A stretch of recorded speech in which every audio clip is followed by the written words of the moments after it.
कृषि र भूमिको सम्बन्धमा नेपाल सरकारको ध्यान आकर्षण गराउनको निम्ति मैले पाएको यो 15 मिनेट खर्च गर्ने विचार गरेको छु। कृषि र भूमि मानव जातिको उत्पत्ति, जन्म, विकास,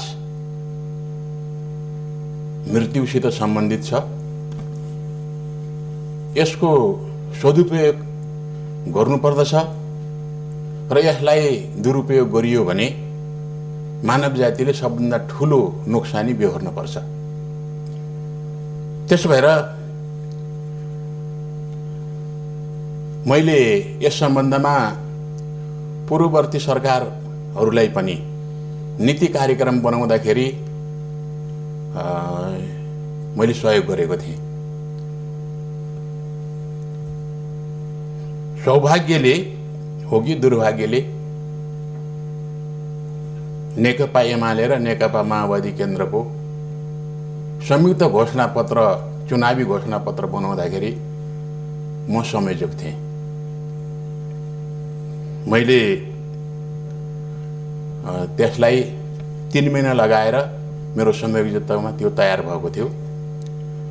त्यसमा सबभन्दा पहिलो प्राथमिकतामा कृषि र भूमिको सम्बन्धमा उल्लेख गरिएको छ।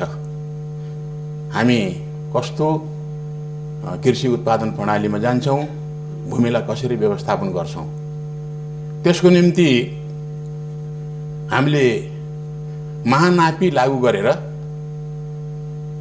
हाम्रो कृषि भूमिको, हाम्रो देशको सम्पूर्ण मानव जातिलाई, नेपालीहरूलाई आवश्यक पर्ने हाम्रो भूमि कहाँ कति छ, सदुपयोग भएको छ अथवा दुरुपयोग भएको छ, त्यसको निम्ति महानापीबाट मात्र त्यसको थाहा हुन्छ। त्यसपछि बल्ल हामीले भूमिको हदबन्दी कसरी गर्ने, त्यसरी यदि हामीलाई भूमि प्राप्त भएको छ भने त्यो भूमिलाई अरू किसिमले कसरी प्रयोग गर्ने भन्ने व्यवस्था गर्न सकिन्छ। त्यसो भएर महानापी पछि भूमिको उपयोग कसरी गर्ने भनेर भन्ने सम्बन्धमा हामीले पहिलेदेखि नै त्यस्तो कानुन बनाउने कोसिस गरेका थियौँ। त्यो बनेको पनि छ। त्यसपछि त्यो लागू हुन्छ। र हामीले के देख्यौँ भने नेपालको कृषि भूमि सीमित छ। अरू पनि भूमि सीमित हुन्छ, तर जनसङ्ख्या त बढिरहेको छ।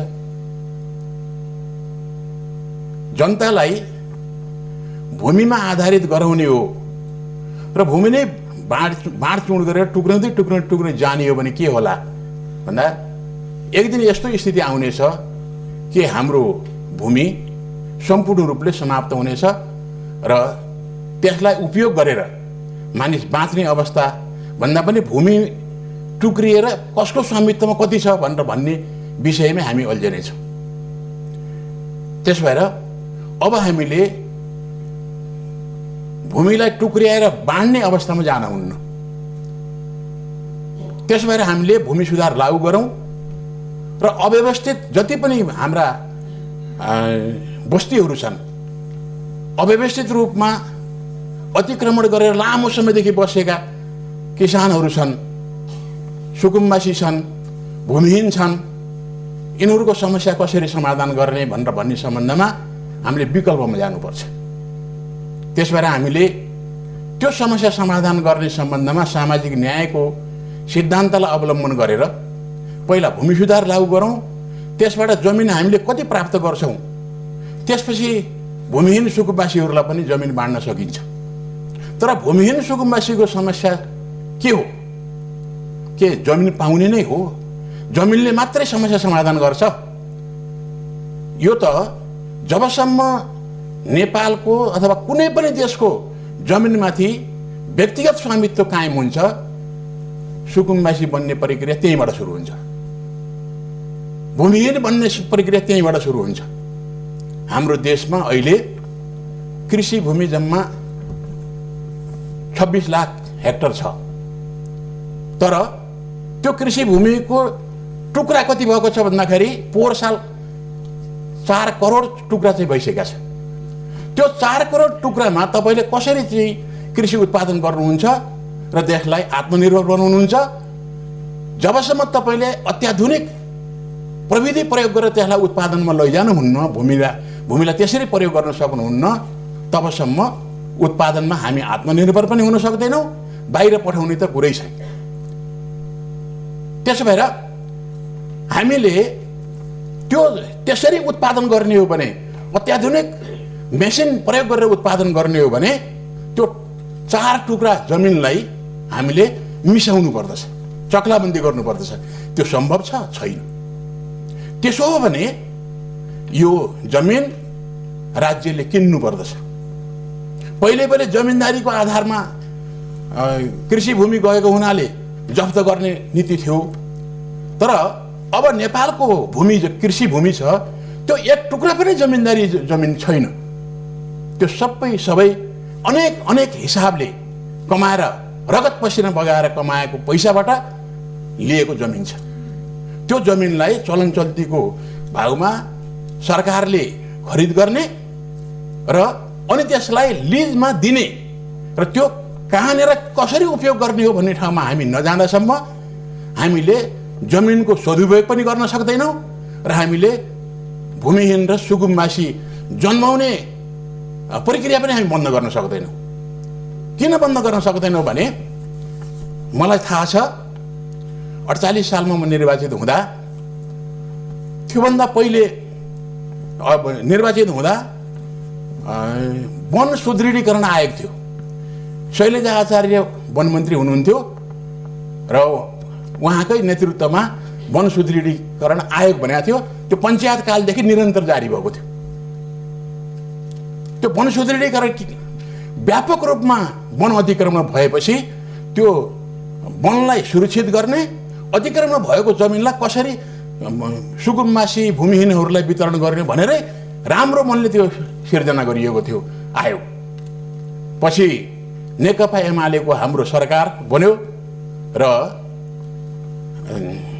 पार्टीले भूमि सुधार लागू गर्ने फैसला गर्यो, तर सरकारले भूमि सुधार लागू हुन सक्दैन भनेर भन्यो र त्यसो भए त्यही वन सुदृढीकरण आयोगलाई भूमिहीन सुकुम्बासी समस्या समाधान आयोग बनाऊ भनेर भन्ने फैसला गर्यो। त्यसै अनुसार सुरु भयो र त्यो 9 महिनाको सरकारले काम गर्न पाएको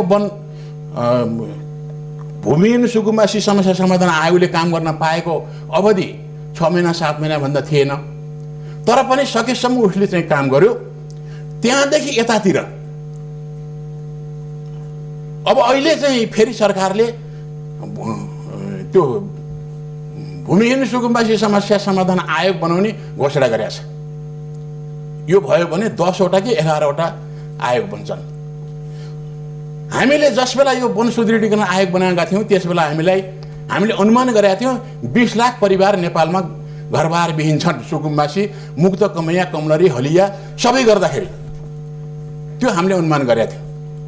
अहिले मैले सुन्दैछु गएको अहिले विघटित भएको आयोगले भूमि आयोग, यो भूमि आयोग पनि पहिले एउटा नाम थियो, अदालतमा सर्वोच्च अदालतमा मुद्दा परेको हुनाले त्यसलाई भूमि आयोग बनाएको छ। काम उही हो। यसको चाहिँ अनुसन्धानमा 16 लाख भूमिहीन सुकुम्बासीहरूले आवेदन दिएका छन् र आयोगले प्रति परिवार 5 कट्ठा दिने विचार गरेको छ। पहाडमा रोपनीमा त्यही बराबर, तराईमा 5 कट्ठा दिने भनेर भनेको पनि मैले सुने।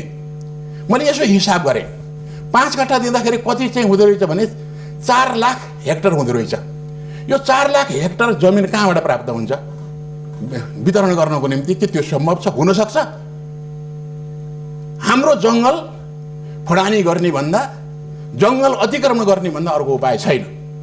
मैले नेपालको संविधानलाई हेरेँ, यो समस्या समाधान गर्नको निम्ति त्यसले के भनेको छ?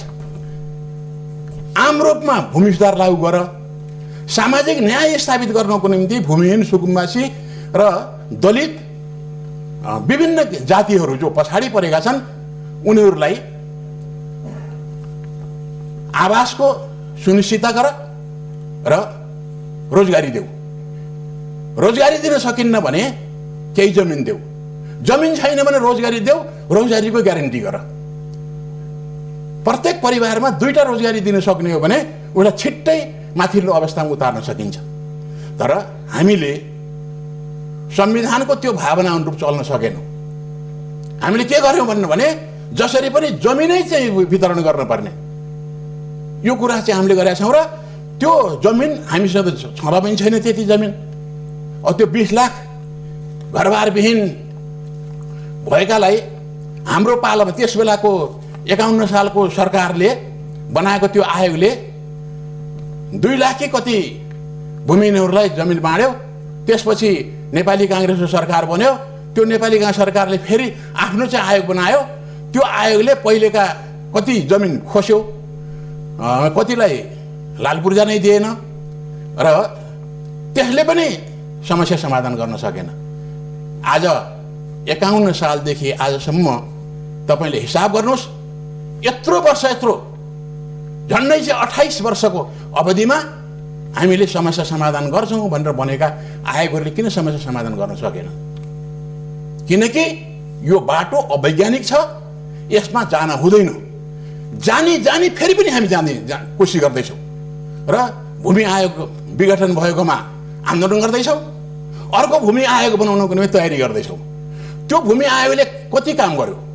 51 सालमा बनेको त्यो आयोगले कति समस्या समाधान गर्यो? किन फेरि पनि त्यति नै मानिसहरू त्यहाँ भूमिहीन भएका छन्, सुकुम्बासी भएका छन्? किन त्यो कहाँबाट जन्मिरहेका छन्? यसको कारणमा जान पर्दैन र? कारणमा जाने हो भने मैले एउटै कारण देखेको छु, जमिनमाथिको व्यक्तिगत स्वामित्व।